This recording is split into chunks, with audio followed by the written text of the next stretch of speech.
Bismillahirrahmanirrahim. Assalamualaikum warahmatullahi wabarakatuh. Alhamdulillah wassalatu wassalamu ala Rasulillah wa ba'd. Saudara-saudariku, semoga kita semua senantiasa dirahmati dan dimuliakan oleh Allah Subhanahu wa taala.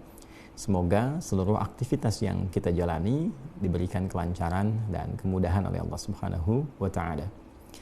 Di pertemuan yang lampau, admin kami pernah menyampaikan sesi untuk tanya UAH. Dalam konteks ini kita berdiskusi hal-hal yang mungkin kita bisa bincangkan dan mencari solusi dalam tuntunan syariat Islam. Tepatnya di kolom IG, di Instagram, akun Adi Hidayat Official. Ada beberapa pertanyaan yang sudah masuk dan memungkinkan kita memulai diskusi kita di kesempatan kali ini. Baik, kita lihat ada apa saja yang kiranya bisa kita diskusikan. Saya langsung lihat ke IG-nya, teman-teman. Bismillah dari akun Asma Karima. Bismillah Ustadz, saya telah terkena penyakit waswas selama 3 tahun lebih, entah waswas dalam taharah maupun salat. Bagaimanakah cara menyembuhkannya? Karena saya sudah ikhtiar untuk mengabaikan dan membaca Al-Quran, namun tak kunjung hilang. Apakah mesti pindah ke ruqyah? Syukran. Baik, Waalaikumsalam warahmatullahi wabarakatuh. Tentunya kita bermohon kepada Allah dengan mengirimkan doa dan saling mendoakan. Semoga Allah Subhanahu wa taala senantiasa menganugerahkan rahmat, ketentraman, kedamaian dan keberkahan baik kepada Anda yang bertanya pun demikian kepada kita semua yang menyimak dan belajar dari pertanyaan yang dimaksudkan. Dan semoga Allah Subhanahu wa taala memberikan ketentraman kepada jiwa dan menghilangkan segala jenis was-was yang dibisikkan oleh setan atau para setan yang terkutuk. Baik, setan seperti pernah kita kaji juga dalam beberapa kesempatan, khususnya saat kajian Mira ya. Ada beberapa turunan pembahasan saat masuk kepada pembahasan rukun yang kedua tentang iman kepada malaikat. Lawannya kita bahas bagaimana mempelajari tentang tindak tanduk setan, karakteristik setan. Karena menariknya malaikat disebutkan 88 kali dalam Al-Quran, berbagai karakternya, kemudian juga support kebaikannya, bagaimana kita meneladaninya sampai mendekati karakteristik-karakteristik dan kemuliaan yang melekat pada malaikat itu. Sebaliknya, setan juga disebutkan sebanyak 88 kali dalam Al-Quran, gabungan antara singular dengan bentuk jamaknya. Di sini teman-teman sekalian, ada yang menarik bahwa dari karakteristik setan yang sering ditampilkan dalam menggoda kita, memberikan was-was dalam kehidupan, alladzi yuwaswisu fi sudurin nas, ada 9 jenis setan yang dipopulerkan oleh para ulama. Dan terkait dengan pertanyaan Anda ini, ada yang dikenal dengan nama walhan. Walhan sering juga dikenal dengan setan pembisik atau pemberi was-was dalam wudhu khususnya, atau segala yang bergantung kepada air sehingga dia memberikan bisikan-bisikan yang berpotensi bagi para manusia menghambur-hamburkan atau boros dalam menggunakan air. Dalam bahasa Arabnya itu tabdzir, orangnya disebut dengan mubadzir. Karena itulah orang-orang yang mubadzir menggunakan sesuatu yang sia-sia atau banyak menggunakan sesuatu yang tidak bermanfaat, yaitu disebut dengan orang-orang mubadzir. Dan menariknya Al-Quran menyifati orang-orang mubadzir ini dengan sifat teman karibnya setan atau dekat dengan setan. Innal mubadzirina kanu ikhwana syayatin. Dan para mubadzir itu orang yang menyia-nyiakan sesuatu, itu disebut oleh Al-Quran adalah sebagai kawan-kawannya atau dekat dengan bisikan-bisikan setan atau memenuhi godaan-godaan setan. Dalam wudhu ini terkadang setan memberikan was-was ya kepada kita yang berwudu supaya lupa dalam keadaan berapa kali kita sudah membasuh. Kemudian bahkan ada orang yang sudah berwudu bahkan diberikan was-was sehingga lupa bahwa dia telah berwudu, sehingga berwudu lagi, dan puncaknya adalah tidak mampu berhemat dalam menggunakan air atau boros dalam menggunakan air wudu. Nah, bagaimana solusinya? Allah Subhanahu wa taala yang pertama memberikan kepada kita satu ajaran, satu petunjuk di Quran surah ke-23.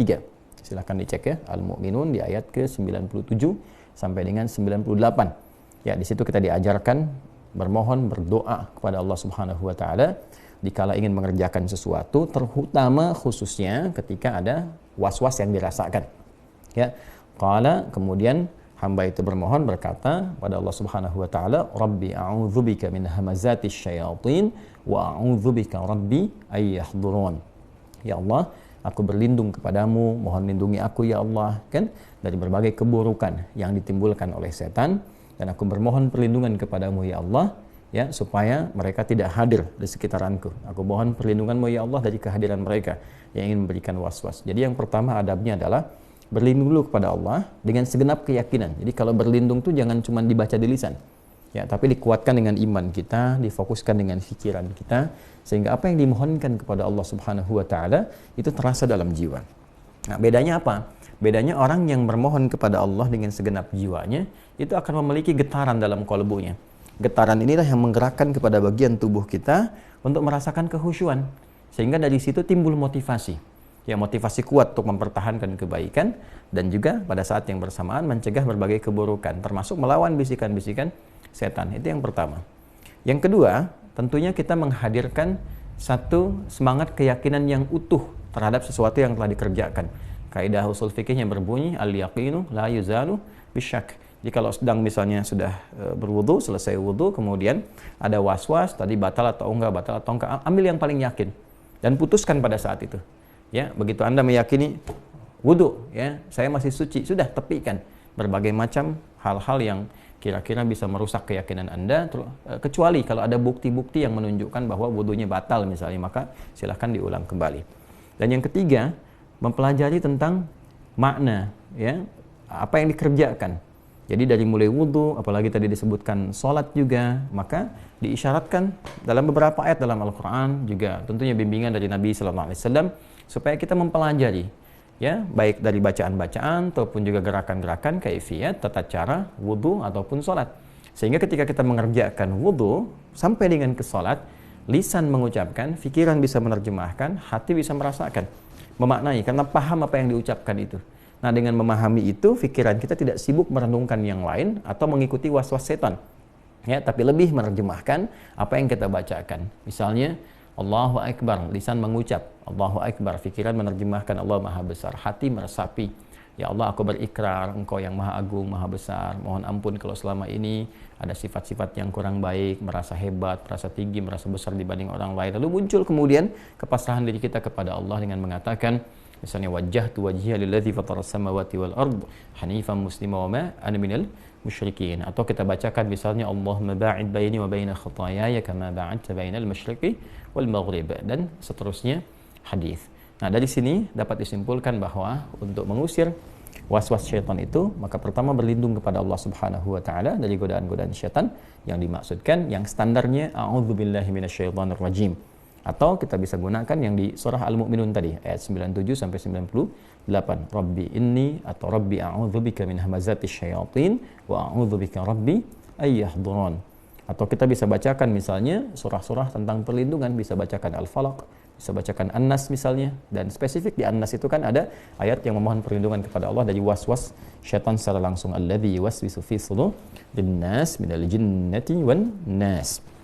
Yang kedua, mohonkan perlindungan itu dengan segenap jiwa kita, segenap keyakinan kita. Jadi jangan sampai cuma lisannya yang bermohon tapi hatinya tidak mengikuti itu. Maka kuatkan dengan keyakinan pada jiwa sehingga apa yang kita mohonkan terasa getarannya pada seluruh bagian tubuh kita.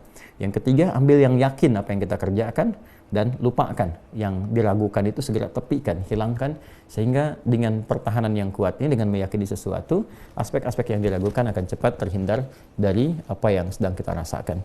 Dan terakhir, berusaha untuk mempelajari dengan baik kaifiyat, tata cara, baik bacaan ataupun gerakan, baik dalam wudhu ataupun salat, sehingga apa yang kita kerjakan, bacakan dalam lisan, lakukan dengan anggota tubuh kita, diiringi juga dengan pikiran kita yang mengikuti bacaan itu dengan menerjemahkan, hati kita yang mengikuti bacaan dan pikiran dengan merasakan. Disitulah kemudian inti kekhusyuan akan tiba. Saya kira itu yang bisa disampaikan kepada saudari kita yang tadi bertanya. Mudah-mudahan apa yang disampaikan bisa memberikan sedikit pencerahan dan bisa dipraktekkan dan menghilangkan was-was yang sedang dirasakan. Demikian saudariku Asma Karimah, semoga Allah menghilangkan was-wasnya dan mengembalikan kepada ketenangan jiwa. Terima kasih. Assalamualaikum warahmatullahi wabarakatuh.